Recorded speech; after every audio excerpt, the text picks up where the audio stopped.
Hey, what's up, keepers, and welcome back to my channel. And in today's topic, we will talk about poison. We often speak of poison as something dramatic, something instant, lethal, and unmistakably dangerous.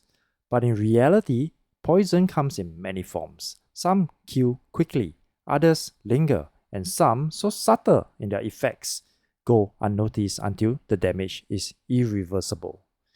In the world of ornamental stream keeping, especially for those of us caring for delicate species like Caridina, the concept of trace poisoning isn't theoretical.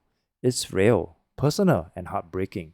And it's a reminder that what we introduce in our tanks, even with the best intentions, can carry unseen risks. Recently, I had a conversation with a hobbyist in Singapore. He was frustrated and confused. He had followed every instructions to the letter. He boiled baby spinach before feeding it to his shrimp colony, as many online guides and community members recommend. Spinach, after all, is high in iron and protein. It's considered a nutritional supplement for streams, especially for breeders trying to support the growth of juvenile and buried streams. Yet, despite his effort, some of his stream died shortly after feeding. I did everything right, he told me. Eyes heavy with a mixture of guilt and defeat. I boiled it, I washed it, but they still die. That conversation struck me. It hit hard, not just because of the stream loss, but because it unveiled a deeper, more uncomfortable truth. Boiling vegetables might not just be enough. We live in an age of convenience and mass production. Supermarket shelves are lined with perfect-looking vegetables, pre-washed and packed for ease. But beneath that polished exterior is a troubling reality. Many of these vegetables are treated with pesticide, insecticides, and chemical fertilization. While some of those chemicals may be within safe limits for human consumption, the threshold is vastly different for streams. Streams are fragile. They don't have complex detoxification systems like we do. They don't process toxin in the same way mammals can. Sometimes, some things that's harmless to us, even beneficial, can be fatal to them. Boiling may reduce surface level contaminants. But what about systemic chemicals? What about the ones absorbed deep into the tissue of the plant as it grows? These residues don't just wash off, they don't simply vanish when exposed to heat. And while the spinach may appear safe to our eyes, to the stream, it can be a slow-acting death sentence. And here's where the story becomes even more sobering. This isn't just about streams. If vegetables can contain harmful residues that kill a stream within hours, what does that say about what we are consuming? Granted, we are larger, more resilient, and capable of processing small amounts of chemicals, but the human body too has its limits. We may not see the effects immediately. It may not cause us to collapse the next day, but accumulation is real.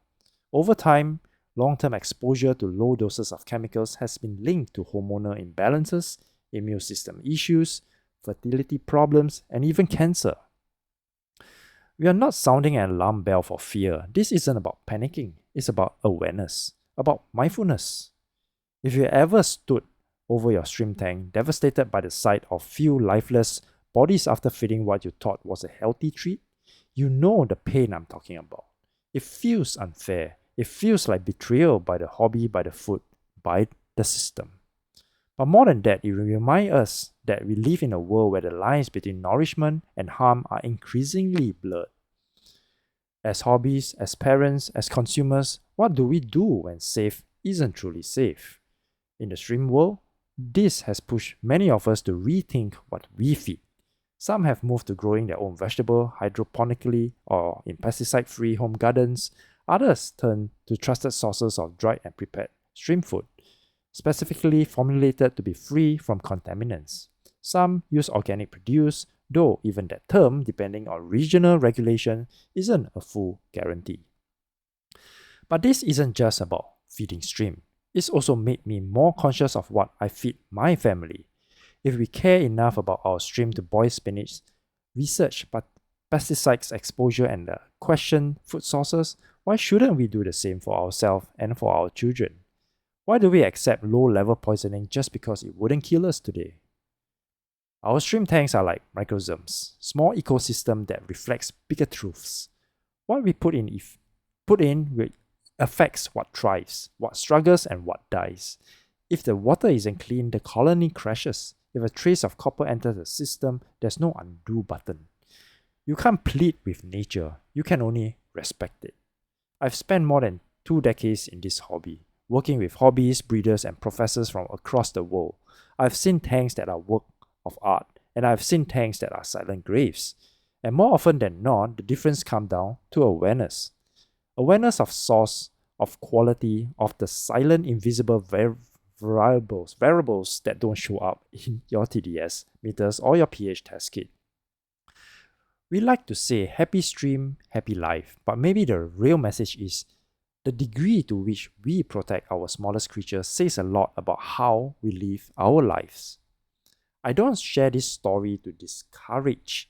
I share it to improve and empower, to start a conversation that needs to happen not just in stream groups, but in families, schools, and communities. If you are a hobbyist listening to this, let this be your sign to dig deeper, ask questions, challenge common practices. Don't assume that just because something is common, that it's safe. And if you are not into stream but you care about what goes into your body and your environment, know that the same lessons apply. Trace chemicals might not kill you today, but over time they shape your health, your energy, and your future. So, boil your spinach, yes, but also ask where it came from. Push for transparency. Grow what you can, support clean agriculture, and above all, remember the small things matters, because sometimes it's the things that we can't see that hurt us the most. So for those who have learned something about chemicals and everything else, please remember to share, like, and subscribe to this channel. And until next time, peace out.